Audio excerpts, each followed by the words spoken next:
So I continue with the reading. So I continue with the reading of Sri Aurobindo's Letters on Yoga by Sri Aurobindo, the chapter dedicated to surrender. And as you can see here in the subchapter of entitled Surrender and the Psychic.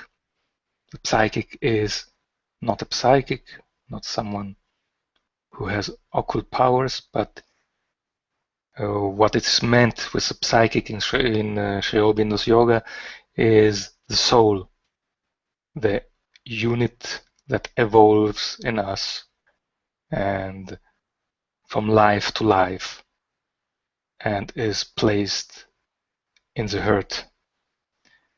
And he called it the psychic.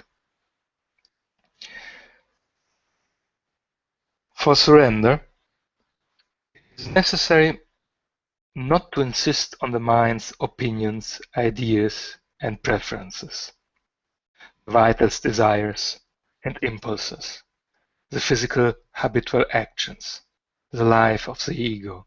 All such insistence is contrary to surrender. All egoism and self-will has to be abandoned, and one must seek to be governed only by the divine Shakti. No complete surrender is possible without the psychic opening. It is impossible to become like a child, giving oneself entirely until the psychic is in control and stronger than the vital. It is the psychic coming forward that brings the force of surrender.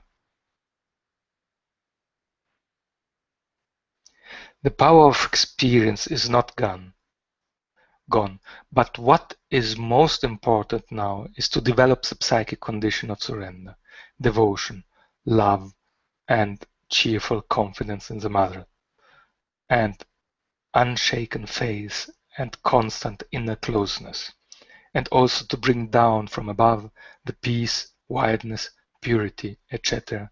of the higher self, which is that of the Mother's consciousness. It is these things that are the basis of the Siddhi in this yoga. Other experiences are only a help, not a basis.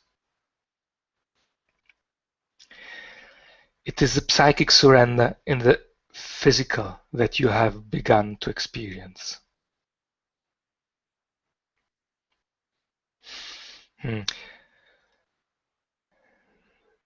What I assume that Sri Aurobindo's meaning by that is that the physical consciousness or body surrenders to some inner force guided by the psychic surrender. But anyhow, I'm not sure to understand this phrase, but you can read it. It is a psychic surrender in the physical that you have begun to experience.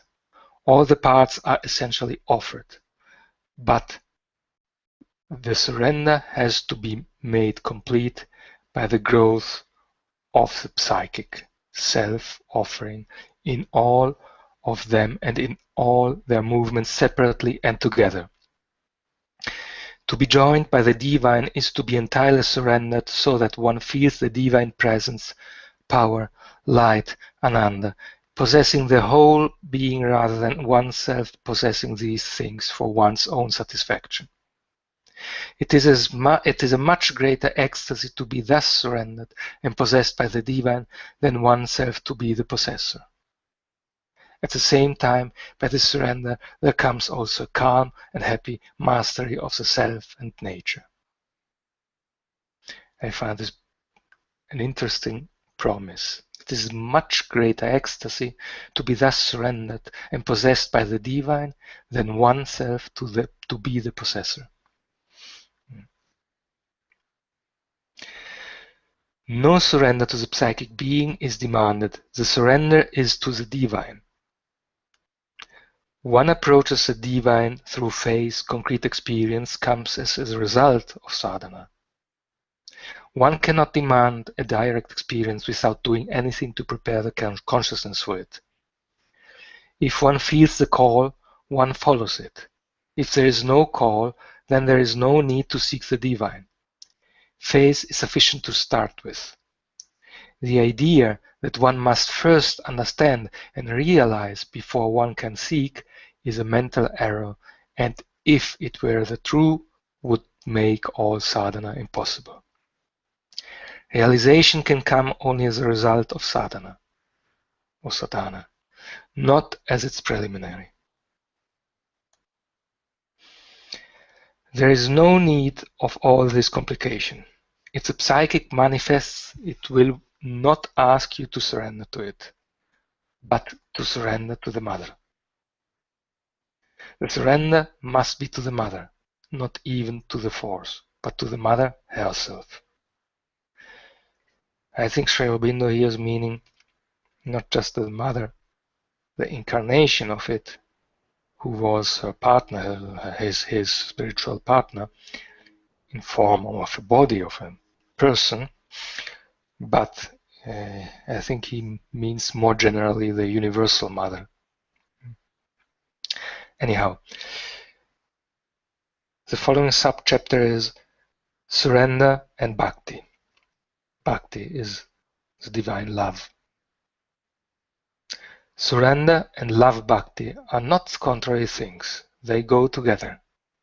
It is true that at first surrender can be made through knowledge by the mind, but it implies a mental bhakti, and as soon as the surrender reaches the heart, the bhakti manifests as a feeling, and with the feeling of bhakti loves come. Self-surrender at first comes through love and bhakti, more than through atmajnana. But it is true that with atmajnana, the complete surrender becomes more possible. Atmajnana is the knowledge of the soul. Jnana in Sanskrit means knowledge, Atma, the soul, the individual soul, the universal soul, the self. Surrender and the Brahmic condition.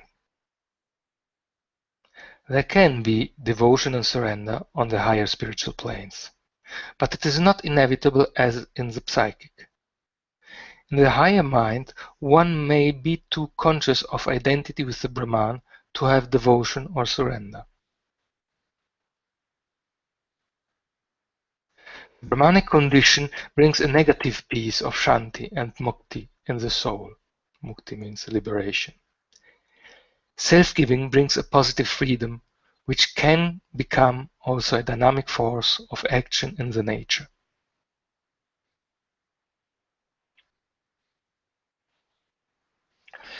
One can have the Brahmanic condition without self-giving, because it is the impersonal Brahman to which one turns.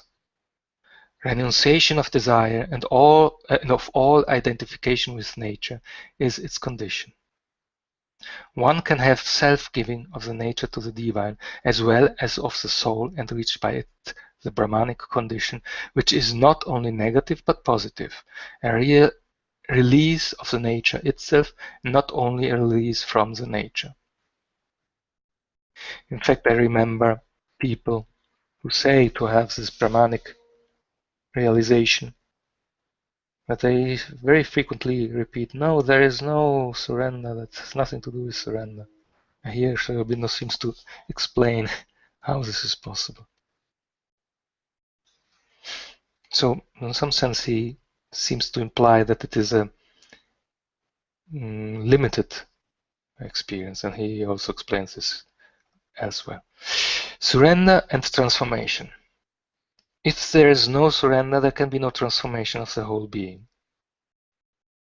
A surrender by any means is good, but obviously the impersonal is not enough, for surrender to that may be limited in result to the inexperience without any transformation of the outer nature.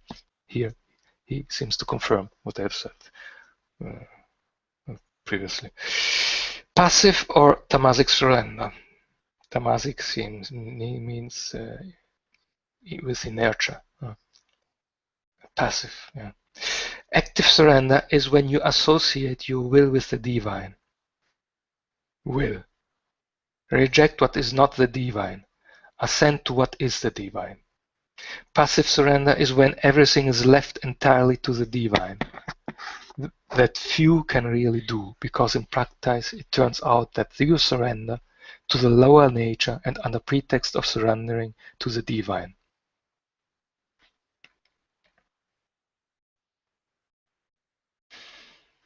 I wanted to stress two things, that is why I have written so much about them.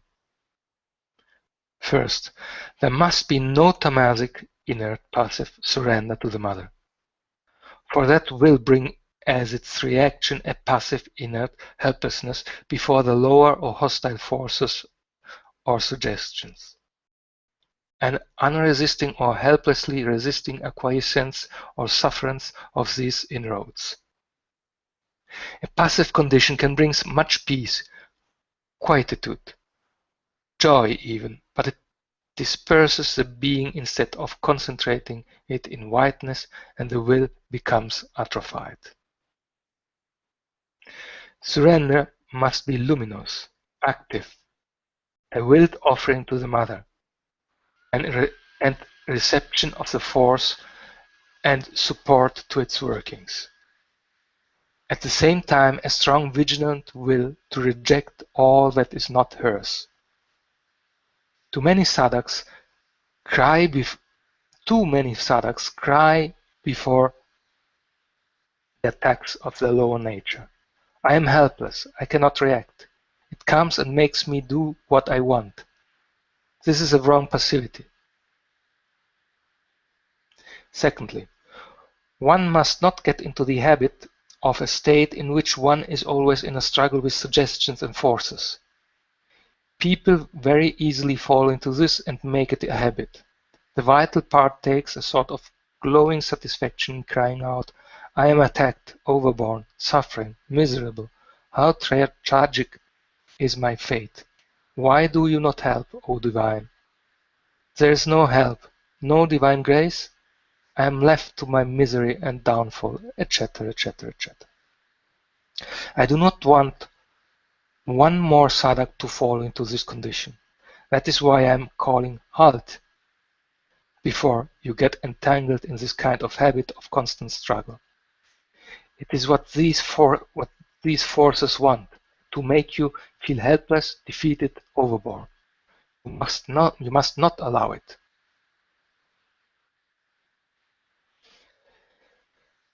You are always expecting the mother to do it. Remove vital dissatisfaction and revolt. And here again the laziness and tamas come in.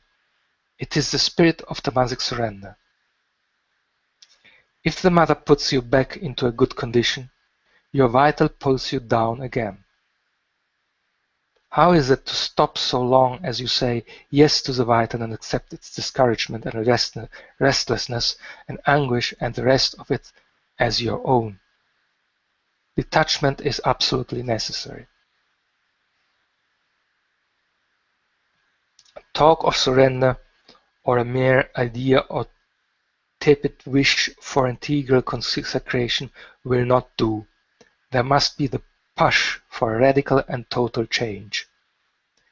It is not by taking a mere mental attitude that this can be done, or even by any number of inner experiences which leave the outer man as he was. It is this outer man who has to open, to surrender, and to change. His every least movement, habit, action has to be surrendered, seen, helped up and exposed to the divine light, offered to the divine force for its old forms and motives to be destroyed, and the divine truth and the action of the transforming consciousness of the Divine Mother to take their place. The idea that the sadhana is done by the divine rather than by oneself is a truth, but a truth that does not become effective for the consciousness until or in proportion as it is realized. The people who stagnate because of it are those who accept the idea but do not realize. So they have neither the force of tapasya nor that of the divine grace. On the other hand, those who can realize it feel even behind the tapasya and in it the action of the divine force.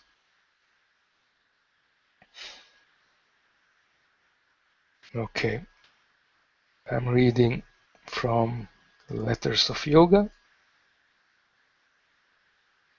and I stop